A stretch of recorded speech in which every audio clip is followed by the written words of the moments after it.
Declaração Universal dos Direitos Humanos. Artigo 2º. Todo ser humano tem capacidade para gozar os direitos e as liberdades estabelecidos nesta declaração, sem distinção de qualquer espécie, seja de raça, cor, sexo, língua, religião, opinião política ou de qualquer outra natureza.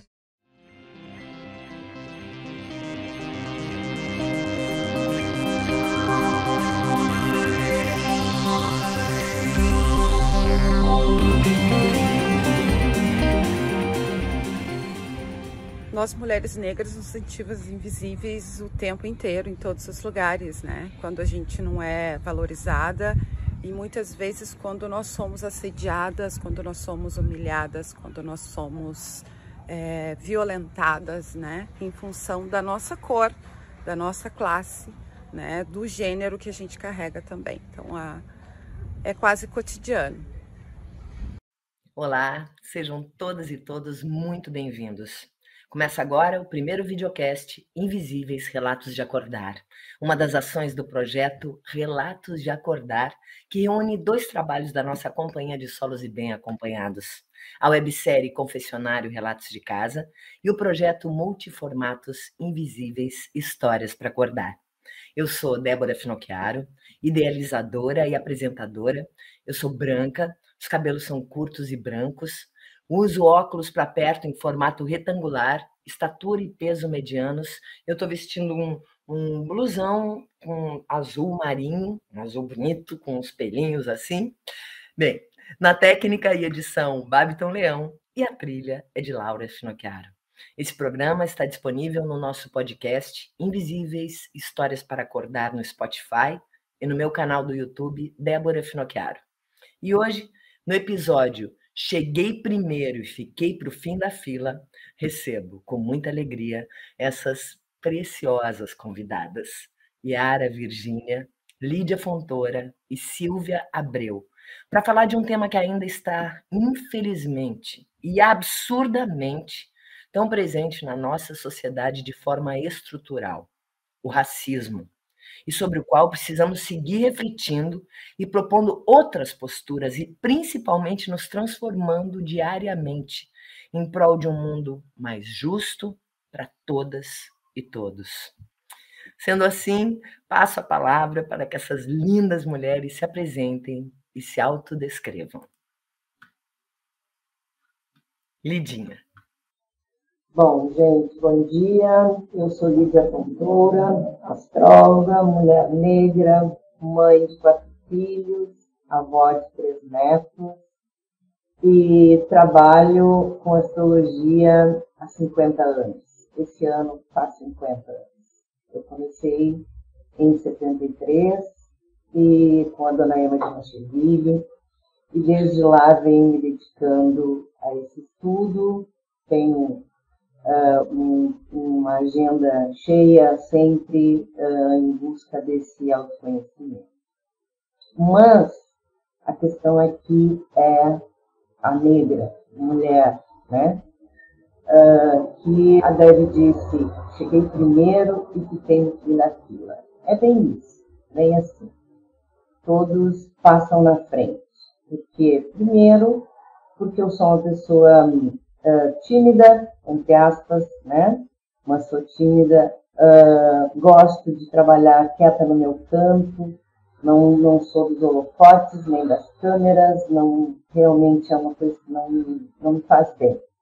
Mas nessa minha história de vida, de ser inclusive uma mãe solo, porque por muito tempo eu cuidei dos meus filhos sozinha, né?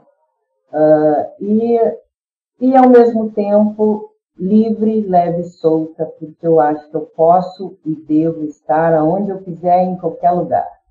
E isso é uma das coisas que me chama muita atenção. Sempre que eu estou num lugar, ou num teatro, num cinema, ou numa vernissage, porque eu gosto disso, cultura para mim é tudo, eu sempre olho para o lado e eu não encontro quase ninguém igual a mim. Um preto, hoje está um pouco melhor, né? Então, isso sempre me chamou a atenção. Por que as pessoas se escondem no sentido de achar que não podem? Porque é um lugar de branco? Porque é uma vernissagem, é um lugar para poucos? Não, eu acho que é para todos, né?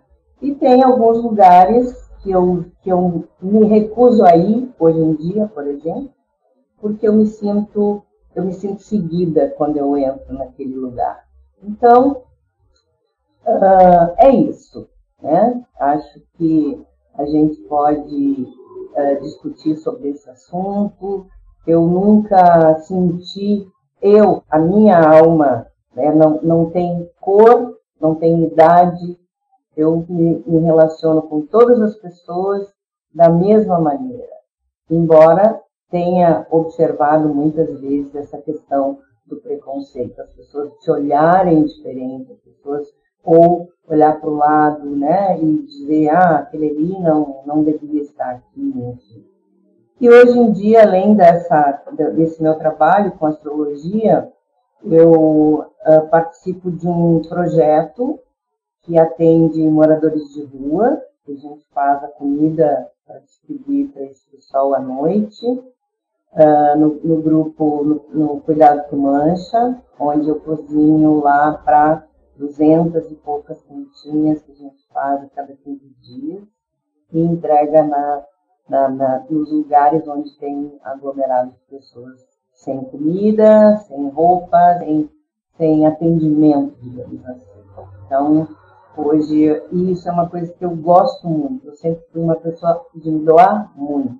Para os meus amigos, para minha família, para as pessoas que me rodeiam, para o meu cliente que não tem hora para me ligar, mandar WhatsApp, pedir isso, pedir aquilo.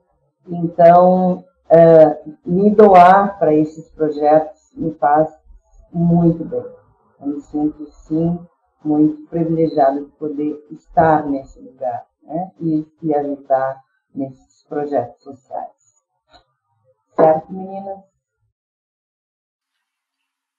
Yara Virgínia. Bom dia, meu nome é Yara Virgínia, eu sou mãe de 2 filhas, vó de 3 netas e atualmente sou empreendedora social. O que é empreendedora social? Eu faço trabalhos voluntários, eu executo trabalhos voluntários e nesse momento eu estou fazendo um trabalho num projeto que chama-se Uma Sinfonia Diferente, que atua com terapia através da musicoterapia para crianças e jovens autistas.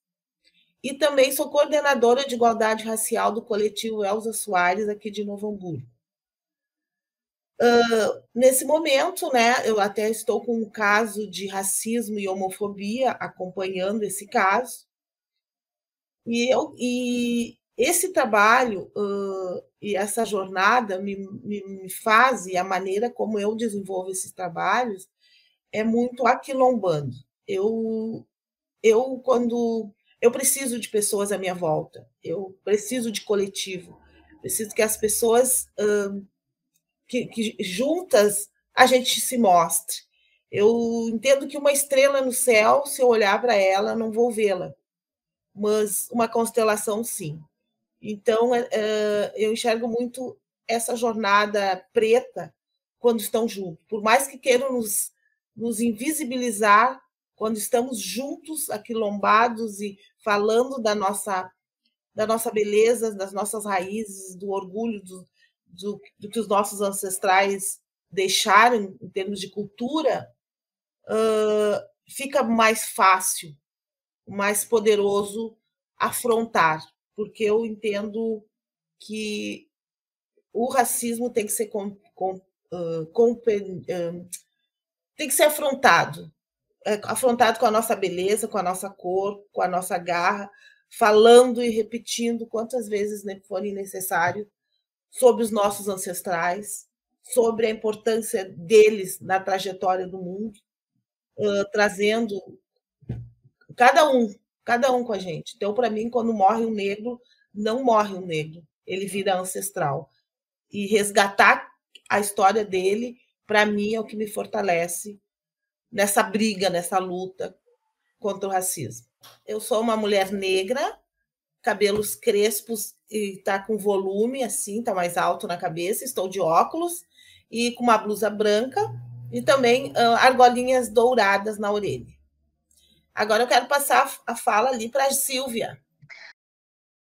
Olá, meu nome é Silvia Mara Abreu, eu sou uma mulher negra de pele clara, tenho olhos verdes, lábios grossos, os meus cabelos estão presos no alto da cabeça, com um volume, e são ligeiramente alourados.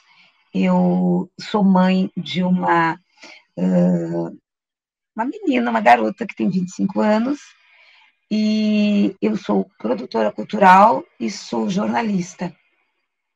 E atuo, o meu trabalho é muito centrado em cima da promoção de pessoas negras e afro-indígenas, indígenas também, e, além disso, eu sou diretora de comunicação da Frente Negra Gaúcha, uma entidade sem fins lucrativos e apartidários que busca a promoção da pessoa negra e a busca por espaços de poder.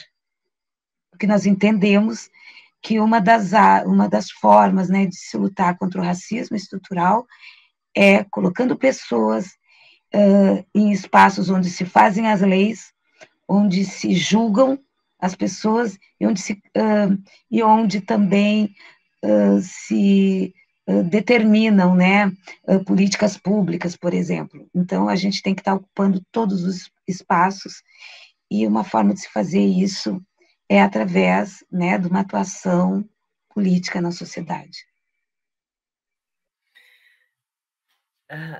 Escutando vocês, já suscita tantas ideias e tantas questões e tantos projetos importantes. Que bom que vocês estão aqui, que importante vocês estarem falando também, nós juntas aqui, vocês se aproximando, vocês também, que é outro intuito do nosso trabalho, né? Juntar as pessoas. Junta todo mundo que é para o mundo melhorar. O que a Yara colocou, né? A questão de aquilombar, de juntar, do coletivo. Com certeza, juntas e juntos somos mais fortes, com certeza. E é muito emocionante escutá-las. Eu não sabia que a Lidinha estava no projeto do Cuidado que Mancha, que agora é Cuidado que Lancha, né? Eu adorei quando eu vi a Raquel postando, que é mais um projeto tão importante, tão fundamental, de pessoas invisibilizadas, humilhadas e atingidas de forma brutal por esse sistema político-econômico, né, que a gente transita e vive, e que devemos saber surfar nele da melhor maneira possível. Escutar a Yara falando, a Silvia, que a gente já trabalhou juntas muito tempo, e todo o seu potencial, e também mãe da Mariana, que se tornou uma mulher militante, revelando tantos traços fundamentais para essa sociedade, né? A Mariana tem sido uma revolucionária, realmente, na questão da negritude, e como artista também, porque não... Enfim, eu queria ler aqui para nós do livro Espelhos, de Eduardo Galeano, um texto que eu acho muito maravilhoso, aliás, eu acho ele incrível. É um homem branco, genial. E humano, mais do que tudo, né? Acho que esse é o ponto fundamental da conversa e a base de tudo, humanizar, né, gurias? Ele diz assim, chama-se Caminhos de Alta Festa. Adão e Eva eram negros? Na África, começou a viagem humana pelo mundo. Dali, nossos avós se lançaram à conquista do planeta. E os que mais se afastaram da África, os que mais se afastaram do Sol, receberam os tons mais pálidos na divisão das cores. Agora, nós todos, as mulheres e os homens, arco-íris da terra, temos mais cores que o arco-íris do céu, e somos todos africanos emigrados. Talvez nos neguemos a recordar nossa origem comum, porque o racismo produz amnésia. ou porque acaba sendo impossível para nós acreditarmos que naqueles tempos remotos o mundo inteiro era o nosso reino, imenso mapa sem fronteiras, e as nossas pernas eram o único passaporte necessário. Ou seja, somos todas e todos negros. Eu acho muito forte quando a Lidinha fala que ela, de fato, a gente se conhece, a Lidinha me conhece desde pequena. Ela era amiga da minha irmã mais velha, que já não está mais aqui entre nós, a Lori. E, de fato, agora eu tô falando, Lidinha, eu lembrei de quantos e quantos e quantos eventos nós estivemos juntas e que tu era a única pessoa negra. E isso é fato, isso é real. E pergunto a vocês, e queria continuar a nossa conversa abordando como é que a gente consegue ir rompendo essa fronteira de segregação, porque muitas vezes acontece às avessas também, e a gente sabe disso. O racismo estrutural está nos brancos e nos negros. Muitas pessoas negras sofrem preconceito de pessoas negras também. A gente ouve direto relatos sobre isso, como, por exemplo, a dona Vera, que trabalha aqui conosco em casa. Um dia ela me disse que ela tinha um namorado branco e foi jantar na casa do namorado branco com a família, e tinha uma mulher que trabalhava, tinha um trabalho doméstico nessa casa, e a mulher se negou a servi-la, porque essa mulher era negra e não ia servir uma mulher negra. E como, assim como esse fato que eu estou relatando da dona Vera, são inúmeros fatos, e vocês devem saber muito mais do que eu.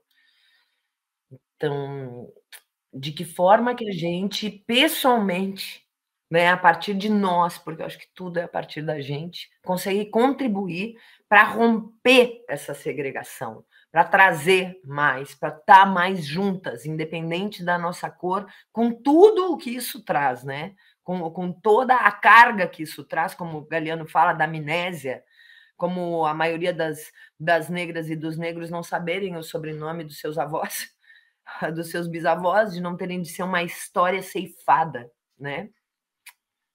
Eu acho que assim, a primeira coisa é preciso entender que negros não praticam racismo. Negros reproduzem racismo. Porque o racismo é algo criado por quem tem o poder. E o poder está com os brancos. Né? Então, os negros, no máximo, eles reproduzem. E porque o racismo, ele é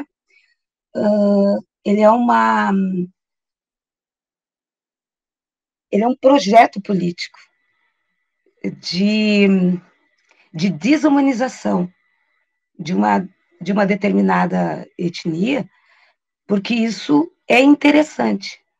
É interessante ter pessoas desumanizadas, é interessante ter pessoas subalternizadas, é importante isso porque tu pode explorá-las sem nenhum pudor. Né? Durante muito tempo, empregadas domésticas, né, os direitos das empregadas domésticas é uma coisa muito recente, e tem gente que se revolta com isso. Esses dias, eu ouvi um tempo atrás uma coisa assim, essa reforma trabalhista foi um erro, porque antigamente eu tinha 3 empregadas, né, agora eu não posso ter nenhuma. Claro, ela podia explorar 3 pessoas pagando, porque as pessoas tinham onde dormir e onde comer. Né? Elas tinham que comer, tinham que dormir. E isso é interessante entender que essas pessoas não precisam de direitos. Porque se eu der comida e eu der um quartinho de 2 por 1, com uma janelinha basculante, isso é suficiente para essa pessoa viver, concedendo a ela apenas o final de semana livre, né? Para ela ver os seus familiares, que muitas vezes são criados por outras pessoas. Então, isso é interessante que seja assim. É interessante que essa humanidade seja negada. E as pessoas negras, elas criam dentro desse ambiente e elas reproduzem isso, em grande parte, sem se achar dignas e merecedoras de ocupar um lugar diferente desses. Porque ela também não se vê, ela não vê os seus iguais em posições de destaque, em posições de poder. Por isso que a gente sempre é a única num lugar, né? Eu também, quando eu olho, quando eu entro num teatro, quando eu entro num evento, eu vou encontrar uma ou duas pessoas, quando eu não sou a única lá dentro. E esses dias aconteceu uma coisa muito interessante. Eu estava no Teatro São Pedro, vejam bem a história, tinham 2 homens ao lado da porta de entrada, na condição de seguranças, 2 homens brancos com ternos. E eu estava ali no meio do público. Aí uma mulher veio e pediu para eu tirar uma foto dela. Aí eu fiquei pensando assim, tinha inúmeras pessoas ali. Por que ela escolheu a mim para tirar foto, quando ela poderia ter escolhido, inclusive, os seguranças que estavam ali na posição de parado, de quem está a serviço. E eu estava conversando com uma pessoa. Ela veio e pediu para mim tirar uma foto para ela. Ela, obviamente, ela nem percebeu que ela cometeu um ato de racismo. Mas a escolha por mim, que era a única mulher racializada dentro daquele saguão, e não qualquer outra, e nem os seguranças, é algo automaticamente, é uma atitude racista, sem que ela soubesse, mas é automático que a única pessoa que está servindo ali sou eu, né? A pessoa que pode servi-la naquele momento sou eu, porque eu sou um corpo racializado. E a gente tanto reproduz isso, que esses dias nós estávamos num supermercado, né? Eu e a minha filha, que é uma militante negra, e ela chegou e o supermercado tinha, assim, uma das cores, o mercado era verde, e passou um homem negro de camisa verde, e ela foi e perguntou para ele, fez uma pergunta, onde é que fica o setor? E ele disse, eu não trabalho aqui. E aí ela caiu em si, sabe? Ela chorou, porque ela disse, mãe, olha que horror, porque eu fui logo perguntar para ele, por que eu fiz isso? Porque ele é preto, entendeu? E isso é tão automático, porque isso está em nós, em todos nós, a gente foi educado por estruturas racistas, então é natural que a gente reproduza. E aí eu a tranquilizei e disse assim, não se sinta culpada, a gente foi educado a ver assim, a pensar, passar uma pessoa preta e é ela que vai me servir, né? Porque é isso, o racismo, ele faz parte desta construção política, né, que nos subalterniza, que nos invisibiliza, de forma que, geralmente, quando a gente entra num lugar, eu entro no supermercado, eu sou seguida, sempre, isso é extremamente desconfortável. Hoje eu procuro lidar com isso, assim, às vezes, com uma certa leveza. Esses dias eu entrei no supermercado e uma pessoa começou a me seguir, um rapaz começou a me seguir, e aí eu vi que ele estava me seguindo, aí eu fiz lá, eu fiz uma volta e eu me encontrei com ele de volta, assim, eu me encontrei com ele quando ele estava vindo. Eu cheguei para ele e disse assim, tu tá afim de mim ou tu só tá me seguindo? E aí ele se desconcertou assim, e aí eu ri, e ele se desconcertou, e ele, sabe, ele ficou assim, não, é que eu digo, não, mas é que faz mais de 8 minutos que eu tô dando volta aqui, tu tá sempre atrás de mim. Que ótimo isso, gente, isso é ótimo. Das duas umas, ou tu tá afim de mim, ou tu tá me seguindo, e aí ele pediu desculpas e saiu. Eu ri muito com isso, assim, porque às vezes é tão pesado lidar com isso, sabe? E como ele era um homem jovem, assim, eu imaginei, assim, parecia ser um homem solteiro, né? Ele devia ter uns 40. Aí eu pensei, eu vou brincar com isso, ele pode estar afim de mim também. Mas é óbvio que eu vi que ele era segurança, né? Porque ele estava de terno, mas eu resolvi constrangê-lo. É muito comum, assim, esses dias eu entrei numa boutique, uma loja de marca, assim. Eu entrei e fiquei esperando. Tinha 2 atendentes, as 2 estavam atendendo uma senhora de uns 70 anos. Eu sentei, eu digo, vou dar uma lição. Às vezes, assim, tu sai e vira as costas. Eu falei, não, hoje eu vou mostrar. Fiquei esperando, assim, uns 10... essa senhora não levou nada na loja. Nada. E eu fiquei olhando, eu fiquei experimentando. Aí eu entrei e eu comprei bastante, e ainda paguei à vista. E aí eu pensei assim, ó, e aí elas ficaram muito interessadas em saber o que eu fazia, né? E aí mudou todo o comportamento, porque quando elas percebem que eu sou uma pessoa graduada, muda o comportamento. Eu poderia ter saído dali sem comprar, sabe? Mereciam que eu não comprasse, mas eu queria mostrar também que nem todas as pessoas são iguais, que algumas têm poder de compra.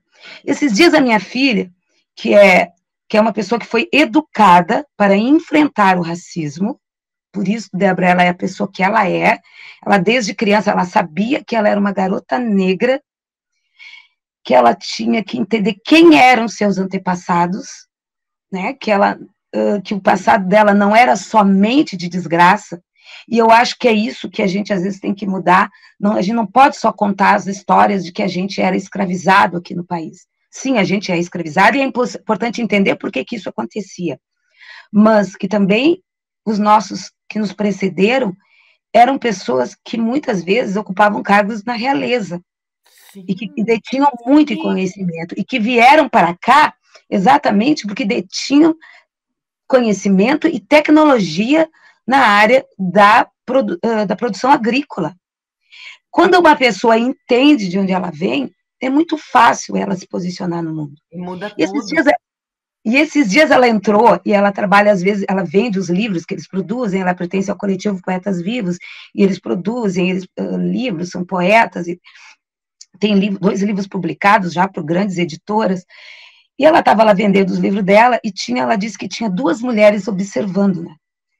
2 mulheres, assim, na faixa etária de uns 50 anos. Aí, quando ela se aproximou dessas mulheres, elas disseram assim, a gente estava... Aí a Mariana começou a falar, né, e ela se expressa bem, e elas disseram, nossa, a gente estava aqui te observando, primeiro a gente te observou porque tu era muito bonita, mas agora a gente te vê como tu fala bem.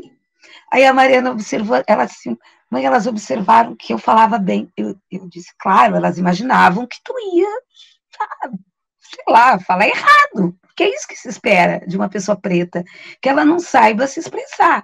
E aí, quando essa pessoa sabe conversar e sabe expor... Bom, elas compraram todos os livros dela daquela noite, assim, elas compraram toda. Ela tinha uns 7 livros, elas compraram todos os livros que ela ainda tinha para vender. Mas isso, o que isso demonstra? Que uma pessoa negra, um jovem negro, chegar, né, ela está condizentemente arrumada, né, está limpinha, isso ainda causa estranheza. Porque se espera que a gente chega maltrapilho ou sujo. Olha o que está no imaginário das pessoas. E que a gente vai falar errado, né? Então, olha quanta coisa a gente ainda, em pleno século XXI, ainda precisa desconstruir. Ontem mesmo, eu estava numa situação que a pessoa disse, eu vi dando uma entrevista. Nossa, como tu fala bem. Eu digo, eu nem falo tão bem assim, eu não acho que eu fale bem. Mas as pessoas, sei lá, ou imaginam que eu vou grunhir, ou qualquer coisa assim, sabe? É isso.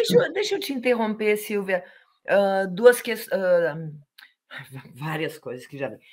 Primeiro, dizer que a Mariana, a gente, dentro desse projeto Relatos de Acordar, gurias, a gente está fazendo também 2 perguntas, que é quando você já se sentiu invisível e quando você se sentiu humilhado.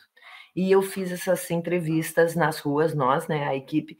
a gente fez na Restinga, no Brick, no Parcão e no centro da cidade. São 40 e poucas entrevistas que a gente já reuniu, e entre essas pessoas a Mariana respondeu uma dessas entrevistas, e a gente vai rodar aqui já para vocês assistirem, que essa é a Mariana, filha da Silvia, que eu conheço desde pequena.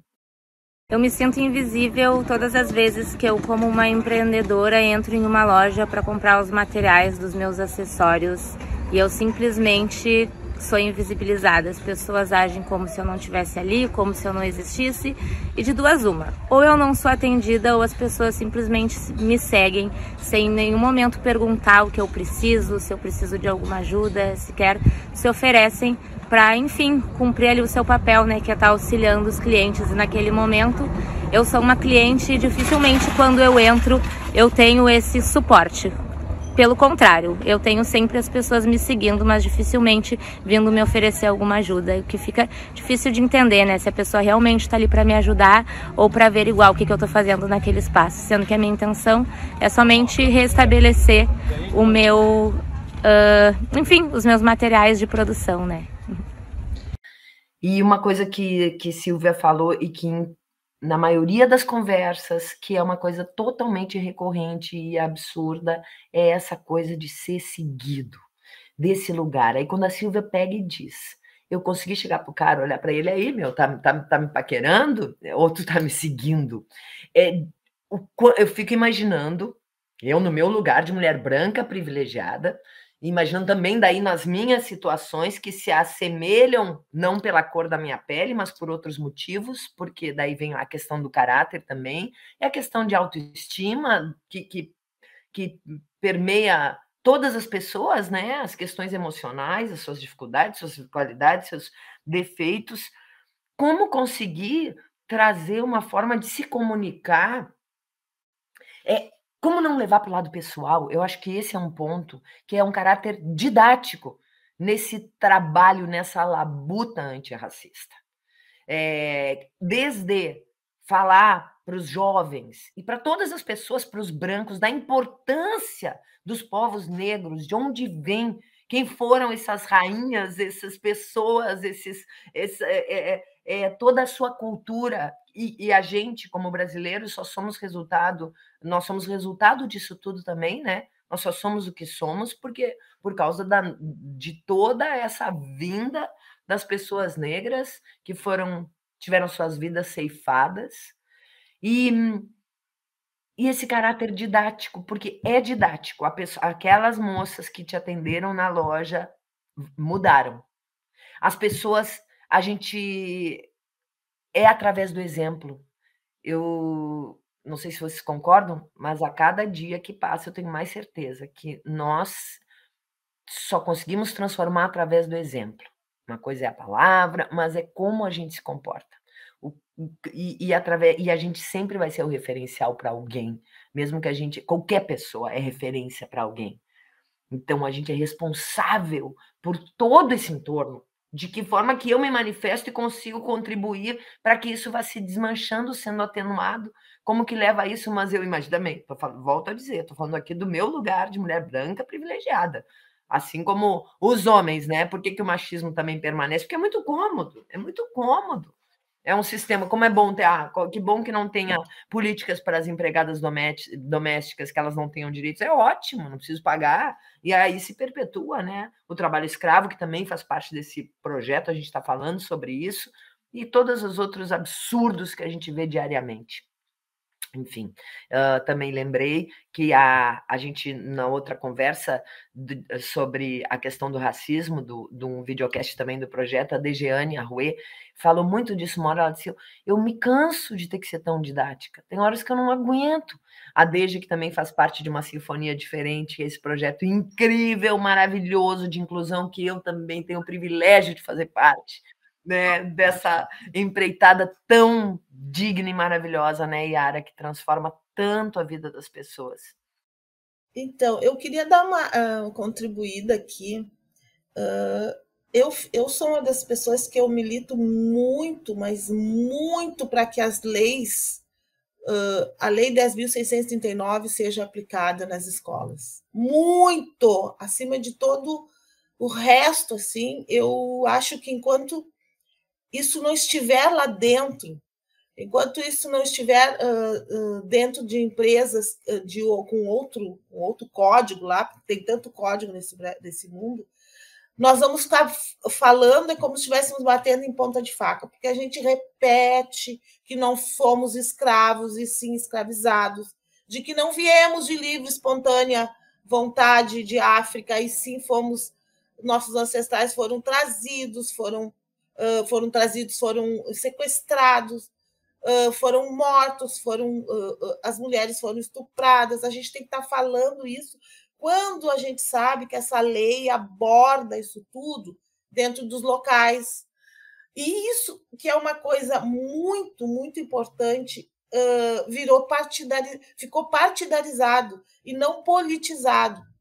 E isso é uma das minhas maiores brigas, assim, sabe? De que se conheça a nossa história. E quando eu recebo esses casos de racismo, porque quando eu recebo essas pessoas estão fragmentadas, estão destruídas, e ao mesmo tempo que elas vêm destruídas, isso me corta, me atravessa de uma maneira que eu tenho que buscar essa força dos meus ancestrais, essa lembrança de toda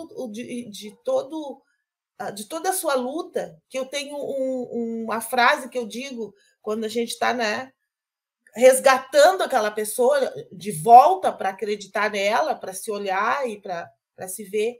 Eu digo, gente, os nossos ancestrais se dobravam para que nós hoje não quebrássemos. Que lindo isso. Então, o que é não quebrássemos? A gente até pende, né? Que nem aquela árvore chorão, a gente até pende, porque é impossível não sentir dor na hora que ela está sendo perseguida, ou que alguém não nos atende, ou quando a gente fica escutando que alguém foi açoitado. Tudo isso atravessa de uma maneira que sangra, assim, ó. Tá sempre a ferida, nunca cicatriza. E eu entendi que não vai ser, que vai continuar. Só que quando eu falo para os nossos, assim, né? Não só nós, para todas as pessoas que querem ouvir, para os antirracistas, principalmente, que é o teu caso, né, Débora? Tu é uma antirracista, né? A gente sabe, não adianta só não ser racista, tem que ser antirracista. Quando eu falo do que a gente traz como sentimento de acolhimento, sentimento de coletividade, de se importar com o outro, essa pessoa, esse momento essa pessoa vai sendo resgatada, sabe? Começa a respirar. E eu começo a respirar junto. Porque a revitimização dela, quando ela tem que estar contando tudo que ela sofreu, a humilhação. Às vezes não precisa nem humilhar, às vezes o fato de subestimar a nossa fala, de nós estarmos num espaço e a nossa fala não ser levada em consideração, as nossas ideias não ser levadas em consideração. É além de quando uma mulher, por exemplo, está numa reunião, né, 1, 2, e ela é cortada o tempo inteiro, ela é subestimada o tempo inteiro, porque aquela fala dela não importa, nem que daqui a pouco aquela pessoa, no caso um negro, um branco, ou no caso da mulher, o homem, repita a mesma coisa com outras palavras e tenha credibilidade. Isso fere. Então tem que estar sempre resgatando isso. Isso é diário. Isso é muito forte.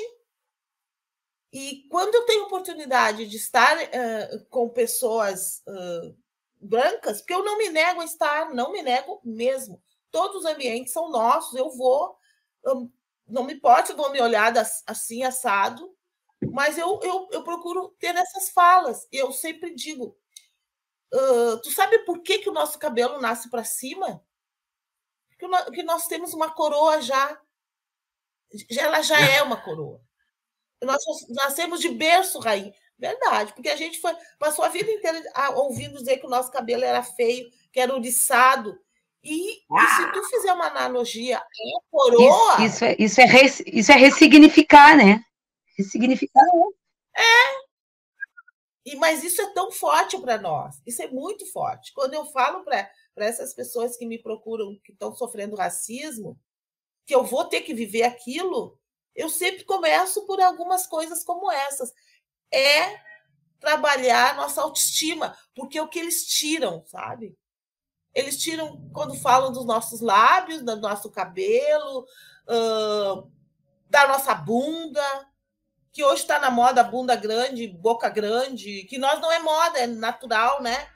Mas o cabelo duro. E hoje, sabe, é isso. E é assim que essas meninas, as crianças de 7, de 5 vão para a escola, hoje elas vão empoderadas, porque hoje as mães já não puxam o cabelo para deixar as crianças japonesas, assim, né? Porque não podia ir para a escola com o cabelo solto. Hoje não, hoje elas têm representatividade, sabe? Elas vêm na TV, elas vêm em nós. Então, é sempre nós temos que estar trabalhando essas questões. Quem estuda hoje, né? Hoje, quem estuda, né?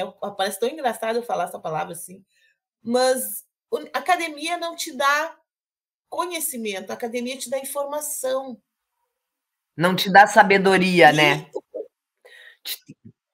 Não, ela não te dá conhecimento, que nem esse livro aí está te acrescentando, sabe? Os livros da Djamila, como acrescento, buscar conversas, essa nossa conversa aqui que tu, né, vai transformar num trabalho, é isso, conhecimento liberta, conhecimento faz com que a pessoa entenda o porquê do nosso nariz largo, o porquê dos nossos lábios largos, o porquê que ele tem, a pessoa branca tem lábios finos, por que ela tem nariz mais estreito, por que o cabelo dela é liso, entende? E o que falta? As pessoas ficam só na superfície. Eu fiz pós, eu fiz mestrado, eu fiz não sei o quê, fiz tudo. Mas não buscou entender nós, seres humanos, ela não entendeu. E entender que precisa inferiorizar o outro para se sentir superior. Então, o trabalho que a gente faz é muito com essa linha, sabe? Nessa linguagem, e sempre aquilombando, sempre trabalhando no coletivo, porque para nós, dentro do coletivo, principalmente, é interseccional, porque existe o preto gay, existe o preto com PCD, existe o preto, a preta, né? Então, a gente precisa estar com um olhar seccional. E quando eu falo isso, é muito para amenizar as feridas, porque são toda hora elas são tiradas a casca, né? É aquele homem que foi açoitado, aí aquele jovem que bateu na porta errada dos Estados Unidos e levou um tiro por ser negro, sabe? As nossas cascas de ferida estão sempre sendo arrancadas. Então, é dessa maneira assim que eu luto, vou lutar e vou continuar lutando contra o racismo. Queria também ouvir a Lidinha, queremos ouvir a Lidinha, me fez lembrar também de um outro aspecto que a gente conversa seguido, quando acho que foi a Andréa Cavaleiro que falou, que ela canta, né? Ela é cantora negra, ela participa do videocast sobre gordofobia também, desse projeto, participa do Confessionário, assim como a Mariana, também Confessionário Relatos de Casa, que traz relatos sobre violência doméstica e de gênero, né, e que está aberto no YouTube para todas e todos, com acessibilidade, versões acessíveis, que é outra questão seríssima, né? A gente não saber língua de sinais, por exemplo. A gente vive numa sociedade que tu tem que saber falar inglês, mas não sabe língua de sinais. Gente, é uma inversão de valores tremenda quando a gente começa a olhar cada detalhe das situações e das particularidades, né? E a Deia falou o seguinte, ela toca muito, canta em bares, e ela disse, muitas vezes só sou eu, de negra, nesse bar, e quando entra, os brancos vêm, muitas vezes de chinelo, de camiseta, de boné, de qualquer roupa, e era isso, é normal, na Cidade Baixa, por exemplo. Agora, quando entra um negro, de chinelo, de boné e mal vestido, pronto. Então, essa é outra questão.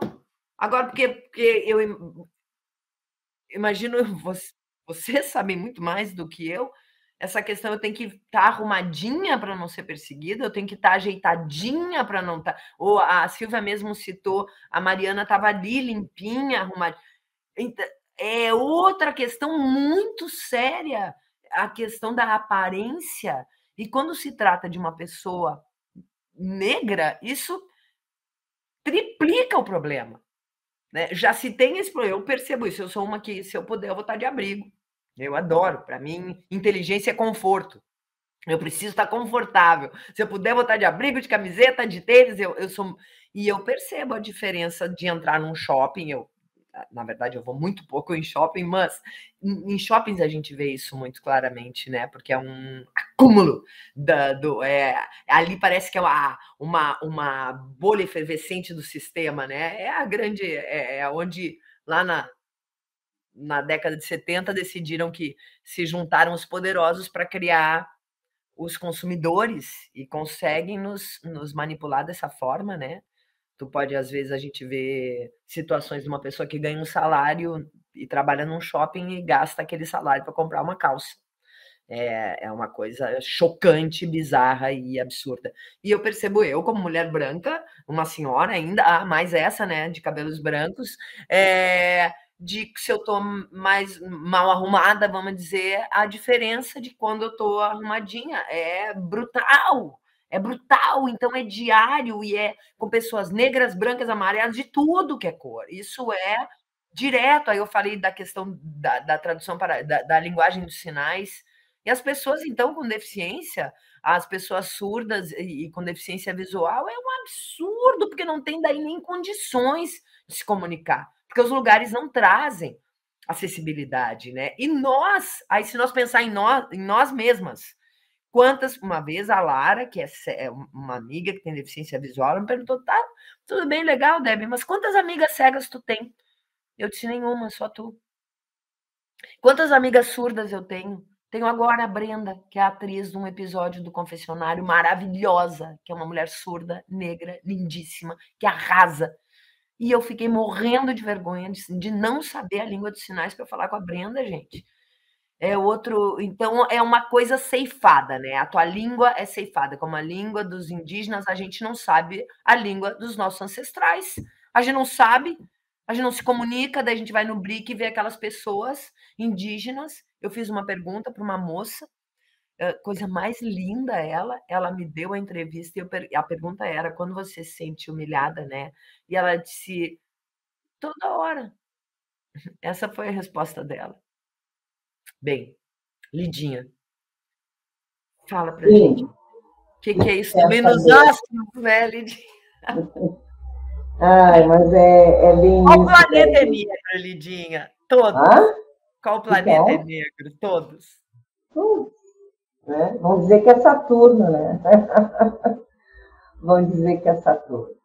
Mas, assim, mas é bem isso mesmo, né? Tu, como geminiana, gosta da roupa esportiva, leve, né? Que te permite liberdade. Eu também sou assim, eu gosto de estar à vontade, eu gosto de botar a roupa que eu me sinto bem e tal, mas tem muito isso. Eu até observo isso. Se eu estivesse com aquela calça rasgada, aquele tênis velho ali no shopping também não vou, né? Mas no supermercado, iriam me olhar absolutamente torto, né? Mas como a criatura é branca, tá lá despojada, né? Com a sua roupa mais longe, né? E então tá tudo certo, é moda, é maravilhoso, né? Mas eu não tenho essa preocupação. Se tem uma coisa que não me incomoda, é o que os outros acham, o que os outros pensam, sabe? Porque eu sou muito segura de mim, não tô nem aí por mim, ó. Sempre digo, sou livre e faço o que eu quero da minha vida na hora que eu quero, como eu quero, né? Sempre foi assim, né? Meus filhos dizem, a mãe vai ser aquela velhinha que a gente não vai poder fazer nada para ela, porque ela não vai deixar. E é bem isso mesmo. Meus 68 anos de vida me dão essa liberdade de ser, né? E também tem essa coisa, né, que as pessoas te dizem, quando eu te pergunto, quantos anos tu tens? Eu tenho 68. Como assim? Ah, mas isso é um privilégio de vocês que têm a pele negra, né? Aí eu sempre digo assim, pelo menos uma vantagem a gente tem que ter, né? Porque, porra, sabe? A vantagem é sempre de vocês, então, pelo menos isso, né? A minha melanina me ajuda, me protege, enfim, sei lá. Mas é isso, eu estou ouvindo aqui, são questões tão importantes, tão pontuais, né? A gente tem e eu me sinto absolutamente impotente quando eu vejo e ouço essas coisas, porque a gente faz, como diz a Yara, né? Faz, e parece que aquilo não ressoa, sabe? Porque vira e mexe, tu vê uma Patrícia Poeta na televisão se tratando um Manuel Soares maravilhoso, sabe? Mas que está lá, sabe? Fazendo e acontecendo. Tu vê outras pessoas que não são visíveis, né? Sendo massacradas e a gente não consegue virar esse jogo, né? Mas a única vez que eu posso te dizer assim, que eu me senti humilhada na minha vida, que eu me lembre e que me soou muito, bateu forte, foi eu ter ido pela primeira vez num clube que se chama Floresta Aurora e que era um clube de negros e ser mal recebida, né? Aí eu pensei assim, é um clube de negros, vou lá, né? Vou lá, vou me sentir bem, porque só tem negros naquele lugar. Não me senti bem recebida. Me senti muito mais acolhida em outros lugares do que dentro daquele clube que era aparentemente um lugar para receber as pessoas, né? Não sei como é que tá, não sei nem se existe. Fui essa única vez, nunca mais quis ir lá, entendeu? Me senti realmente muito mal. E é isso, né?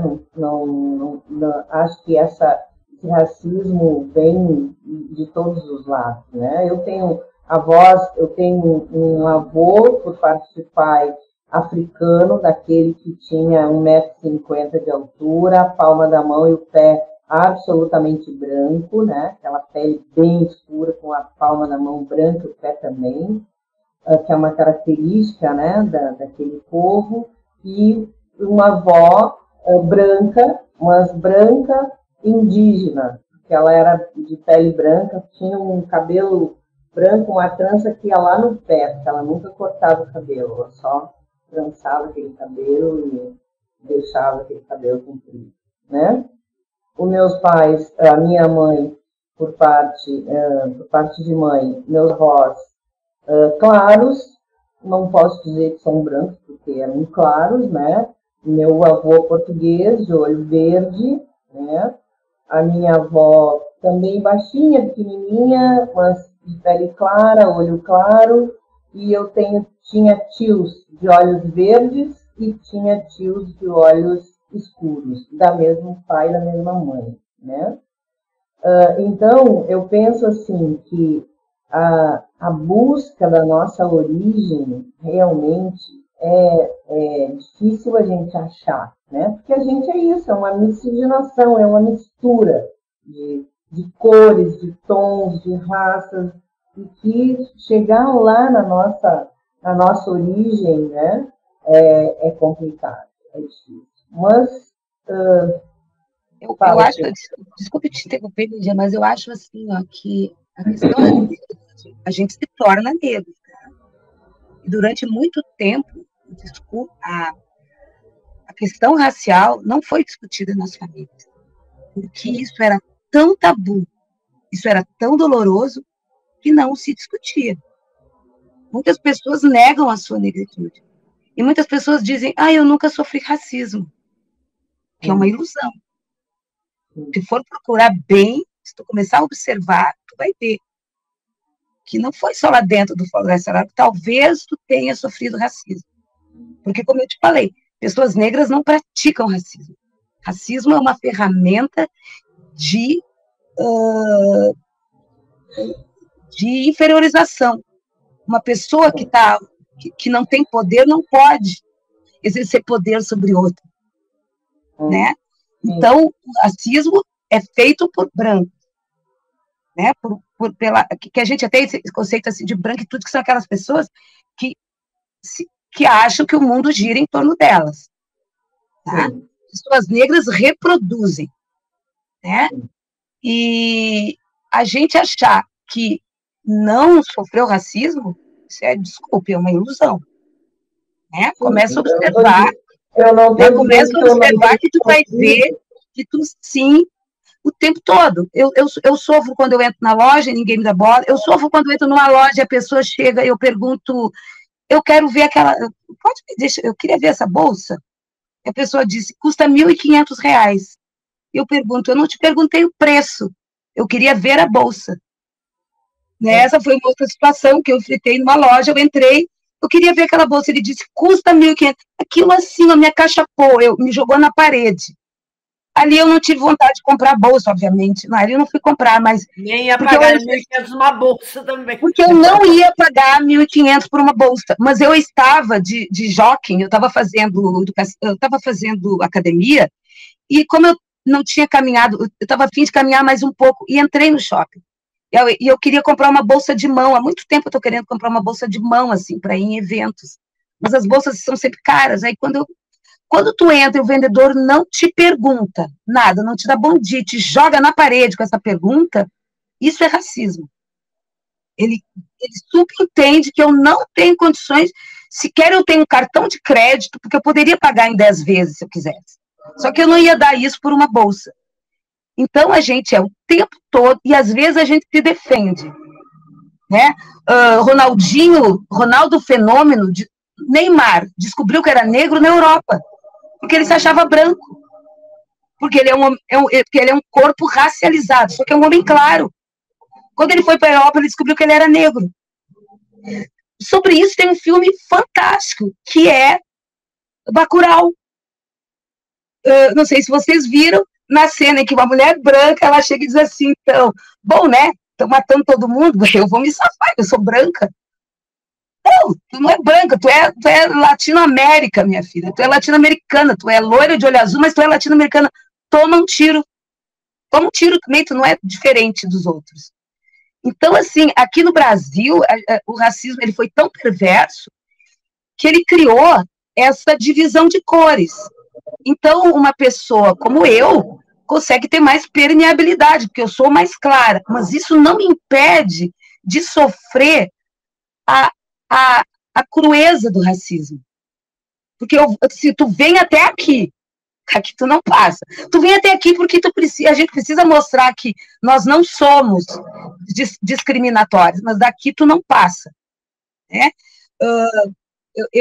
Por exemplo, eu trabalhei 5 anos no Correio do Povo como jornalista. Eu nunca cheguei à editora, sendo que as minhas colegas chegaram a fazer um movimento para que eu me tornasse editora, porque elas viam em mim essa capacidade e me respeitavam. E o editor-chefe não me deu essa qualificação, preferiu promover um homem que estava 3 meses no jornal. 3 meses. E eu ainda tive que ensinar ele todo o processo inicial, assim, tive que ajudá-lo, ensiná-lo não, mas ajudá-lo, colaborar, porque ele também não tinha culpa. Ele estava ali há 3 meses, se ele não assumisse, ele ia ser demitido. Então, né, o capitalismo sempre agindo assim sobre as fraquezas das pessoas. Então, a gente precisa entender o lugar da gente, né, porque quando a gente entende o lugar, Débora, e é por isso que a gente fica forte, por isso que tu falou em a gente não pessoalizar, quando tu entende o teu lugar e tu entende como o racismo se dá, tu consegue ficar mais até tolerante.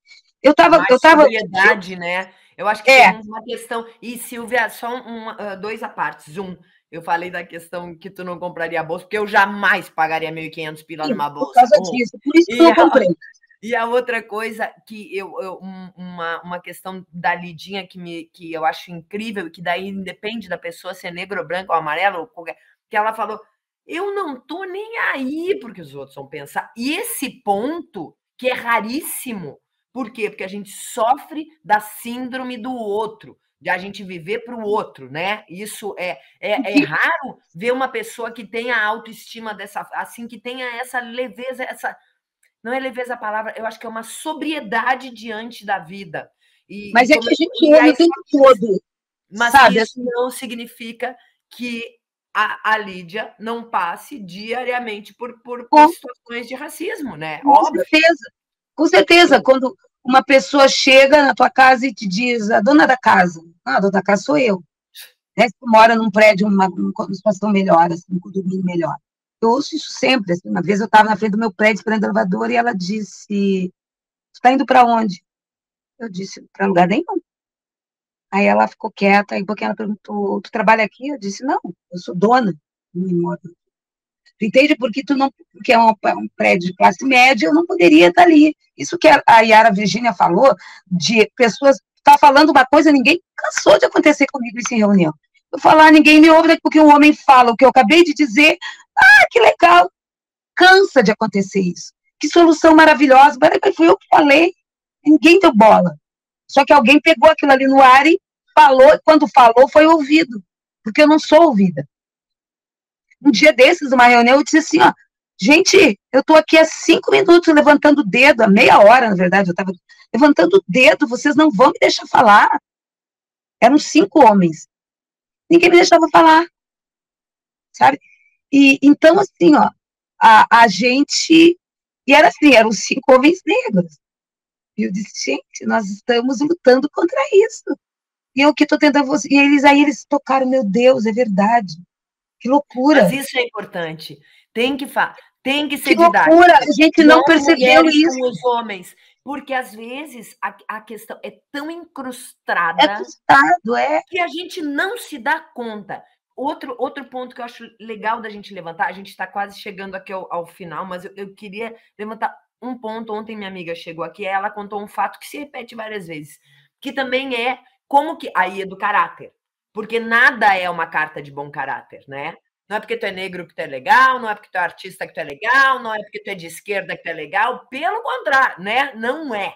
Isso é importante a gente colocar, somos humanos e nada é uma carta de bom caráter. Então, cada um tem as suas dificuldades, seus defeitos, somos humanos. Que é a questão da defesa, né? A gente, às vezes, entra num lugar de defesa que é um problema porque nos mata, porque nos adoece. E aí, a Liana ontem falou um fato, ela estava num evento grande lá no Rio, de cinema, não sei o quê, e depois de uma conversa, enfim, uma moça perguntou assim, como se fosse para qualquer pessoa, perguntou, onde é que é o banheiro? E aí, como ela perguntou para uma mulher que era negra, essa mulher negra se ofendeu achando que ela tinha perguntado aquilo porque ela era negra e não tinha nada a ver. Era uma situação super... Ela poderia ter perguntado, era a pessoa que estava do lado dela. E não era, ela não ia perguntar para outra que estava na roda lá. Não, apertou, Lidinha, onde é que é o banheiro? Fulano, onde é que... E a mulher... Então, e esse tipo de coisa também aconteceu agora, foi o fato que era uma mulher negra que se ofendeu achando que era porque ela era negra. E até a Liana mesmo disse, mas não, ela falou para todo mundo, não era para ti. Então, como também eu acho importante a gente ter essa reflexão, olhar para isso, para não entrar nesse lugar de, então tá, eu não quero a guerra, mas eu tô com a arma aqui o tempo todo. Como que a gente também consegue, através do exemplo, né? Óbvio. Como é que eu consigo não entrar nesse lugar só de defesa? Como é que a gente acha outras armas, como tu mesma falou, né, Sil? Que tu disse pro cara, vem cá, tá afim de mim? Como que a gente é um jogo de estratégia? Como que nós, como mulheres que enxergamos isso, né? Daí me coloco junto, num lugar que a gente está buscando a consciência. Eu acho que nós 4 temos uma característica comum, que é uma busca de autoconhecimento, que não tem outro caminho, né? Não tem. Se tu quer melhorar o mundo, te autoconhece, te busca, senão não tem saída, né? Como é que a gente acha estratégias para lidar com essas situações, para não ficar sempre, ou poder, pelo menos ter... Para aí, será que era comigo? É isso? Como que a gente consegue também, no dia a dia, botar isso em prática, né? Mas é também uma questão de discernimento, né, Débora? Né? A pessoa tem que ter discernimento, tem que saber ouvir. Aí entra essa coisa, saber ouvir, né? Quer dizer, dependendo da maneira que eu escutei, se eu não tenho esse discernimento, essa clareza, eu já vou achar que é para mim. Por isso que eu digo para vocês, eu sou livre, eu não fico pré-concebendo nada, entendeu? Então, se as pessoas têm atitudes racistas para cima de mim, a Silvia talvez tenha razão, talvez eu não tenha percebido, entendeu? Mas essa que eu contei para vocês foi pontual, porque eu fui num lugar e me senti rejeitada por um lugar que deveria ser meu também, entendeu? Nesse sentido. Mas eu acho que ouvir é fundamental. Ouvir, primeiro escuta, Mas depois você responde ou não responde. Eu queria acrescentar aqui, né, com a Silvia e com a Lídia, que nós temos que entender também que gentileza gera gentileza. Eu acho que, às vezes, talvez eu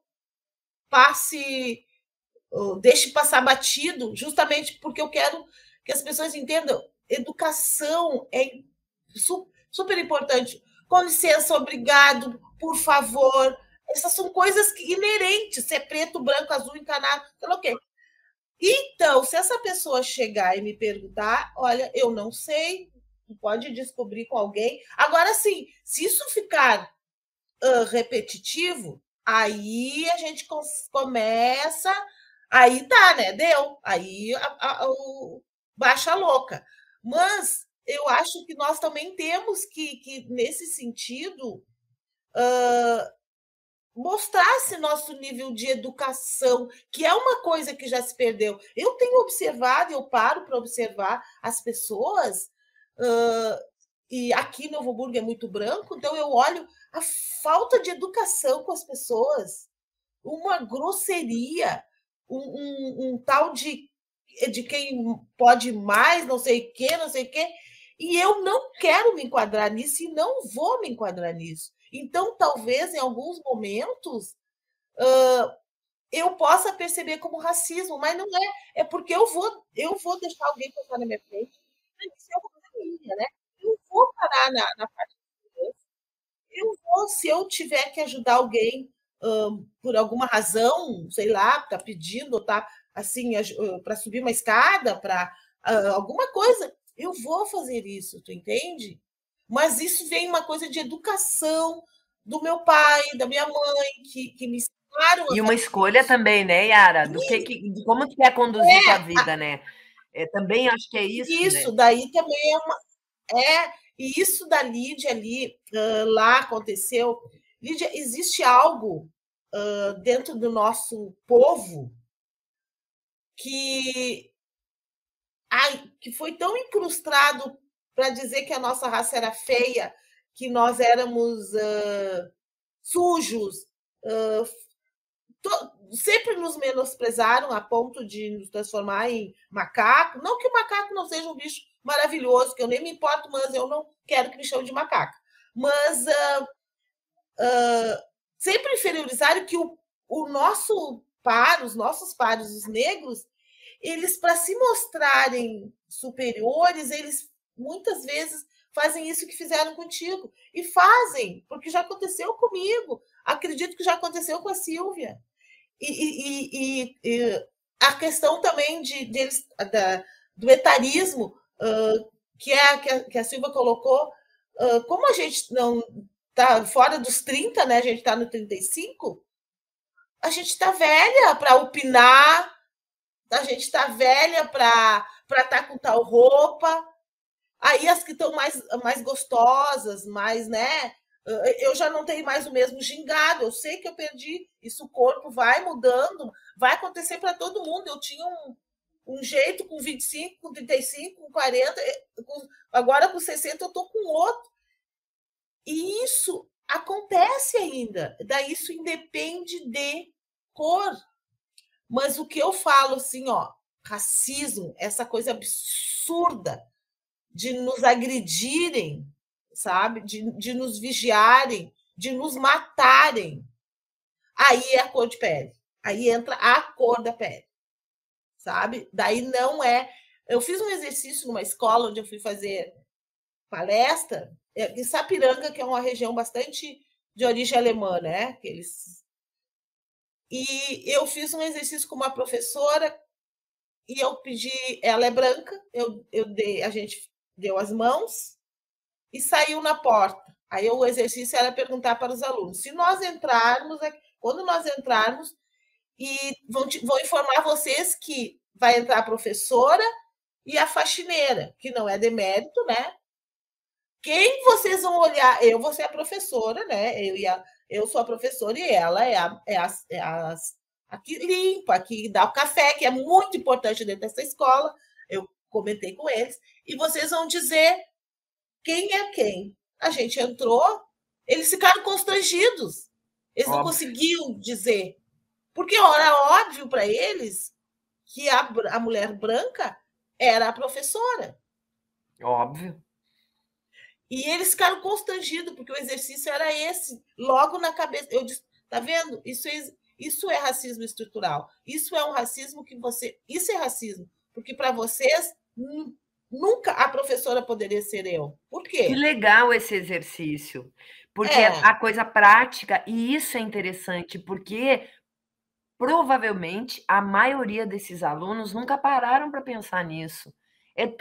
Tá tão dentro, é que nem o machismo, a coisa de ser mulher, tá tão enraigado na gente que a gente é natural, acha que é assim mesmo. Tá naturalizado, né? Eu vou Como a violência, né, gurias? Como a Yara falou, nesses últimos anos virou normal tu ser violento. É uma violência e atualmente assim, há uma cultura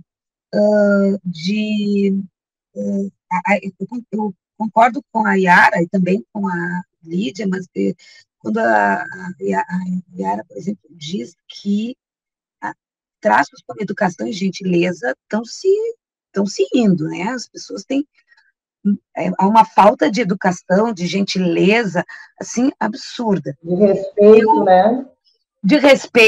De respeito, principalmente, assim, com os mais velhos. Mas o que eu quero... Eu vou trazer um dado, uma informação, assim, um dia eu chamei uma transista, uma menina negra, para fazer trança em mim. Em um dado momento, ela disse assim, tu tem uma tesoura? Eu disse, para fazer o acabamento, né? Eu disse, olha, minha tesoura é cega, mas tu não tem teu instrumento de trabalho? Eu disse assim, é uma tesoura, tu deveria ter, né? Ela disse, ai, tia, eu tenho tesoura, mas hoje eu estou levando vários celulares velhos na minha bolsa que eu estou levando para vender. E ela abriu a bolsa e me mostrou, tinha uns 5, 6 celulares. E se eu for encontrada com um celular e uma tesoura, vou me prender.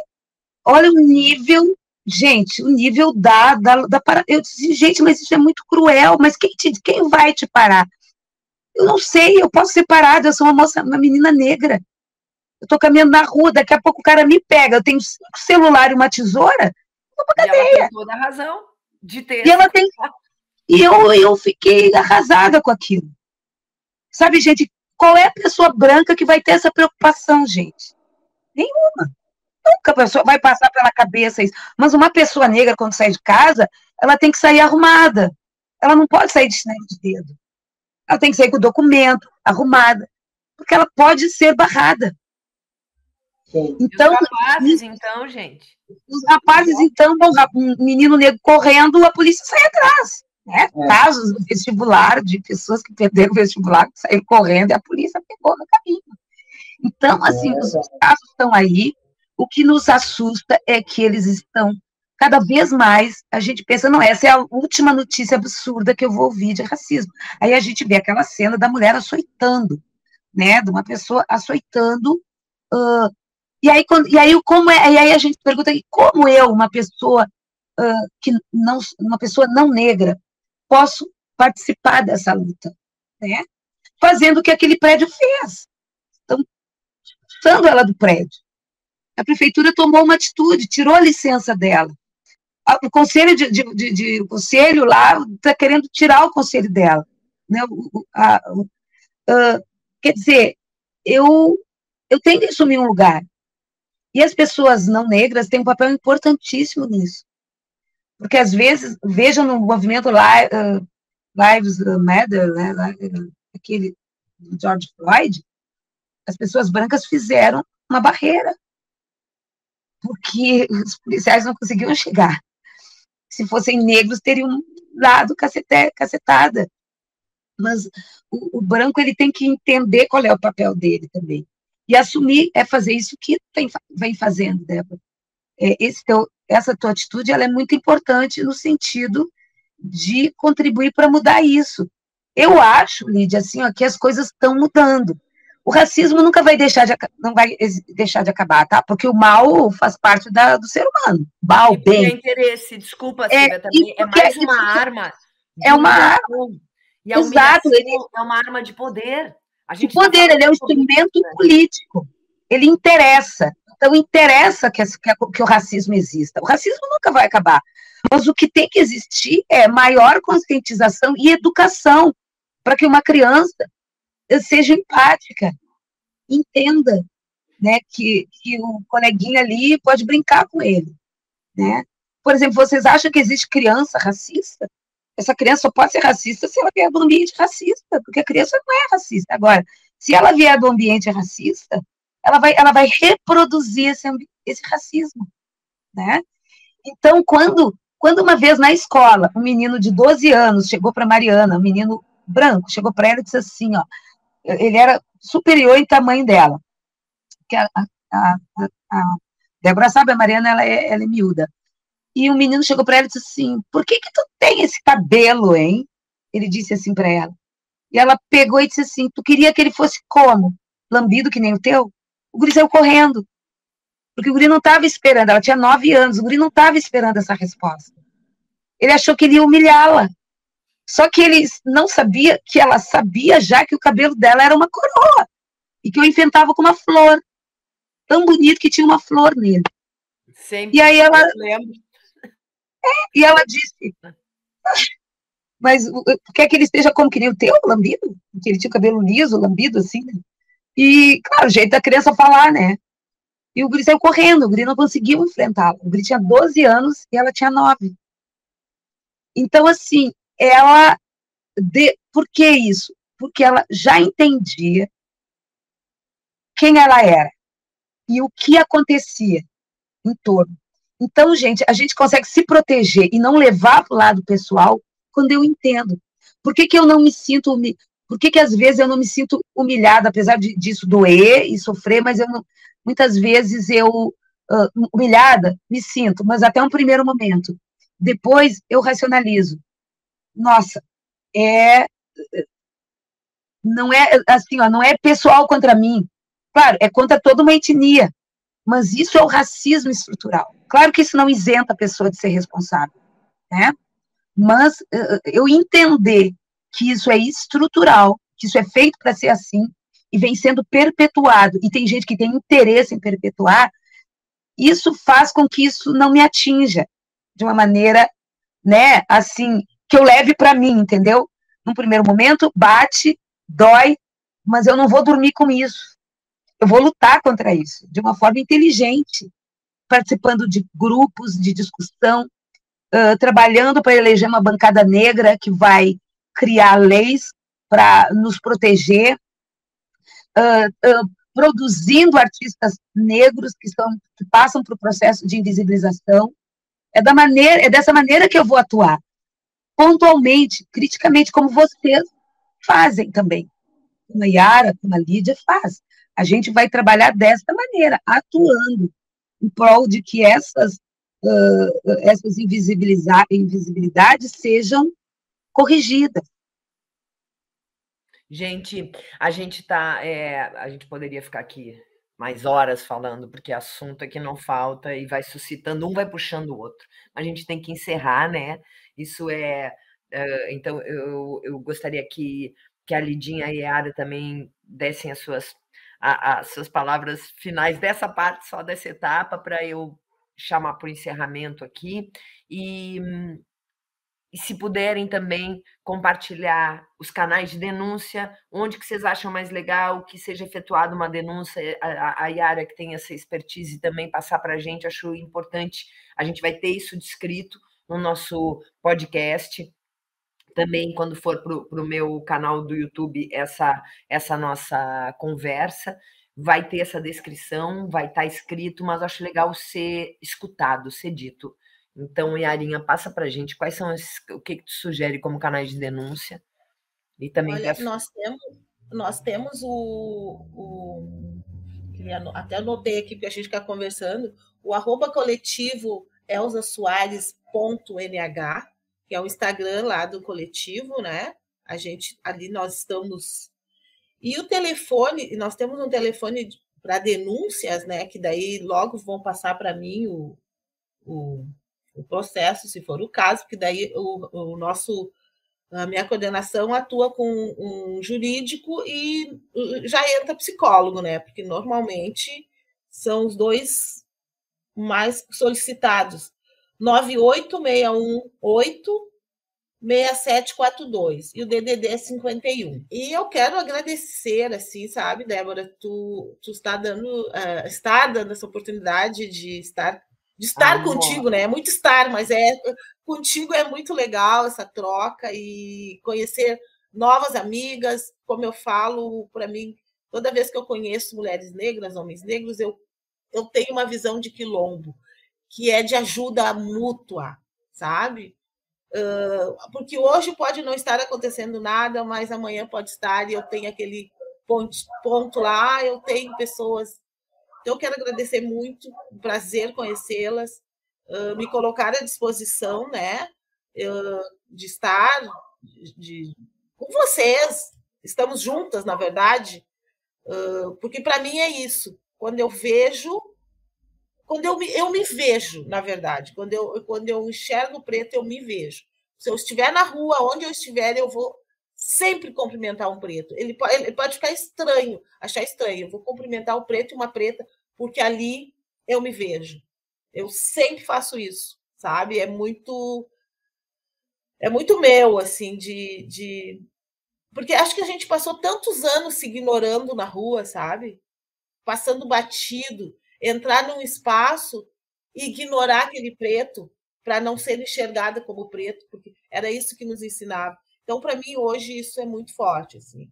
Então, eu quero agradecer mais uma vez. E é isso. Antirracismo, Débora. É isso. Querida, muito obrigada. Muito obrigada. Pois então, gente, também quero agradecer, Deb, querida, pela oportunidade de falar alguma coisa aqui para vocês. Espero que tenha contribuído para esse projeto lindo. E Yara, prazer, não te conhecia. A Silvia já conheço das produções, do teatro, da Casa de Cultura, de estar sempre aí no giro da cultura, que eu adoro, estou sempre por aí. E quero dizer para vocês que é no coletivo que a gente se fortalece. Então, eu amo coletivos, eu amo bandos, eu estou sempre em bandos e estou sempre com um monte de gente, adoro gente, né? E a gente se encontra por aí, num bar, numa esquina, no parque, em cima de uma árvore, que eu adoro subir em árvore, meus netos ficam bem loucos comigo. No meio do bloco da laje, na Turucutá, nos maracatus, por aí, eu estou sempre por aí. E a gente se encontra, se a gente se achar, a gente vai se reconhecer, com certeza. Tá? Beijo grande, obrigada por tudo. Amor. Bem brevemente, Débora, eu queria indicar alguns grupos, grupos que as pessoas que estão aqui nos assistindo podem acompanhar. A gente tem a Odabá, Organização de Mulheres Negras, né, uma organização de empreendedorismo. A gente tem a Frente Negra Gaúcha, que é para quem quer participar assim, de uma forma mais, né, através da política não partidária. Né? A gente tem a Associação Negra de Cultura, né, que promove um evento cultural maravilhoso, que é o Sopapo Poético. Enfim, a gente tem muitos clubes sociais, a gente tem o Afrosul do Modê, tem o Africanamente, a gente tem muitos espaços de aquilombamento, né? Tem os terreiros, que sempre foram espaços tradicionais de aquilombamento. E sim, Virgínia, quando eu saio na rua e quando eu encontro uma pessoa preta, eu olho no olho e a gente sempre se encontra, a gente sempre se enxerga, é impressionante, não precisa dizer nada, a gente sabe o que a gente está falando e com quem a gente está conversando. É muito importante tu olhar né, para alguém e se sentir reconhecida. E as pessoas não negras, eu quero realmente ressaltar da importância de elas procurarem conhecer. Hoje o conhecimento está na internet, ninguém mais tem desculpa de dizer, eu não sabia, me ensina. Ok, a gente até pode estar explicando assim, mas o conhecimento está na internet, está na biblioteca, está nas livrarias, podcasts, videocasts, tem muita informação sobre isso, é a nossa obrigação de todo mundo entender, compreender e educar seus filhos para uma educação mais inclusiva, mais plural, mais diversa. Chega, o mundo mudou e quem quiser ficar vivo vai ter que acompanhar esses tempos, senão vai se cristalizar e vai morrer. É isso. Muito obrigada, gurias, por ter compartilhado com vocês, adorei conhecê-las. Débora, muito obrigada por esse espaço mais uma vez e por esse convite. Gente, muita gratidão real e profunda, Obrigada por me acolherem também, eu como mulher branca. Mas ser humano... Mas tu tem poder de tu é ouvida. A gente precisa que tu esteja nessa luta, porque as pessoas te ouvem. Ai, que bom saber disso, e enquanto eu puder falar, eu vou estar falando sempre. O nosso trabalho é completamente voltado para as questões sociais, sim, na real, assim, a crença na arte como um caminho de questionamentos e transformações profundas, e eu quero contribuir, nem que seja 1 milímetro nesse planeta, nessa pequena passagem que a gente tem aqui, e acredito realmente que todos somos um. Que acho que esse é o nosso maior problema, né? A síndrome da separatividade, é achar que o mal do outro pode me beneficiar. Me sinto em processo de crescimento a cada dia, e para poder contribuir com um mundo mais justo, mais digno, mais humano, e dessa forma a gente vai para o nosso encerramento. Esse foi o nosso primeiro videocast Invisíveis Relatos de Acordar, com essas convidadas lindas, queridas, inteligentes, maravilhosas, mulheres que me ensinam muito, Yara Virgínia, Lídia Fontoura e Silvia Abreu. No próximo episódio nós vamos falar do tema gordofobia, porque a gente precisa falar e agir sobre isso. E repito aqui, se você presenciar qualquer situação de abuso, racismo, discriminação, seja o que for, denuncie. Nós não podemos mais calar. É o mínimo que a gente pode fazer. Invisíveis Relatos de Acordar é um podcast da Companhia de Solos e Bem Acompanhados. Eu sou a Débora Finocchiaro, criadora e apresentadora. Na técnica, o nosso querido Babiton Leão, que também assina a edição dos nossos videocasts e podcasts. A trilha é de Laura Finocchiaro. O projeto Relatos de Acordar é realizado com emenda parlamentar do gabinete da deputada Maria do Rosário, sendo uma correalização da organização Caminhos da Cultura e da Companhia de Solos e Bem Acompanhados, que também assina a produção. Esse programa está disponível no nosso podcast Invisíveis Histórias para Acordar, no Spotify, e no meu canal do YouTube, Débora, com H no final, Finocchiaro. Eu convido também vocês, todas e todos, para assistirem no YouTube Confessionário Relatos de Casa, a nossa websérie sobre violência doméstica e de gênero, que tem 27 episódios disponíveis para todas e todas. Façam uso, é para a gente usar e abusar, porque precisamos mais do que nunca falar sobre isso. Também convido para assistirem o espetáculo audiovisual Invisíveis Histórias para Acordar. Isso são produtos culturais e sociais que a gente fez durante a pandemia e que está no meu canal do YouTube, né, Débora Finocchiaro, como eu falei, e nos acompanhem no Instagram, Invisíveis Histórias para Acordar, Confessionário Relatos de Casa, e nós vamos ter até o TikTok aqui do Relatos de Acordar. Agradecemos imensamente e até bem logo. Estamos juntas.